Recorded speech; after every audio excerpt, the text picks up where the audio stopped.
ഇത് മാസ് മോട്ടോഴ്സിൽ നിന്നാണ് നമ്മുടെ ഹീറോ ഹോണ്ട സ്പ്ലെൻഡർ വണ്ടിയുടെ ചെയിൻ സ്പോക്കറ്റ് കംപ്ലൈൻ്റ് ആയിട്ട് നമ്മളിത് മാറ്റാൻ വേണ്ടി അയച്ചാണ്. അപ്പോൾ ചെയിൻ സ്പോക്കറ്റൊക്കെ നല്ല രീതിയിൽ തന്നെ ഡാമേജ് ആയിരുന്നു. അതിൻ്റെ ചെറിയ വീലൊക്കെ ഉണ്ടോ മാക്സിമം അത് തേയ്മാനം വന്ന് നല്ല രീതിയിൽ തേയ്മാനം വന്നു പോയിട്ടുണ്ട്. അപ്പോൾ നമുക്ക് ചെയിന് സ്പോക്കറ്റ് ഇതേപോലെ സെറ്റായിട്ടാണ് വരാം. അത് 2 സ്പോക്കറ്റും ചെയിനും കൂടി തന്നെ. പിന്നെ അതിൻ്റെ ഈ bearing sprocket bearing already complaint ആണ്. പിന്നെ വീലിൻ്റെ റബ്ബർ ഇപ്പോൾ ഇത്രയും ആ സെറ്റാണ് നമുക്കത് ചെയിനുമായി ബന്ധപ്പെട്ട് ചെയ്യേണ്ടത്.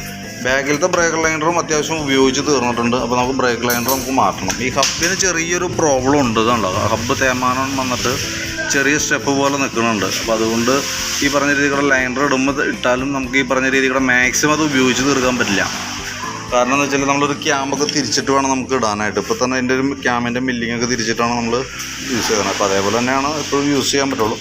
അത് അതിൻ്റെ കാരണം എന്ന് വെച്ചാൽ ഈ ഹബ്ബ് തേയ്മാനം ഇപ്പോൾ ബ്രേക്ക് ലൈൻഡർ വന്ന് ഒരിഞ്ഞ് ഹബ്ബിന് തേയ്മാനം വന്നൊരു ചെറിയ കുഴി പോലെ ആയിട്ടുണ്ട്. ഇതുകൊണ്ടാ തൽക്കാലം ആ രീതി തന്നെ ഉപയോഗിക്കുക.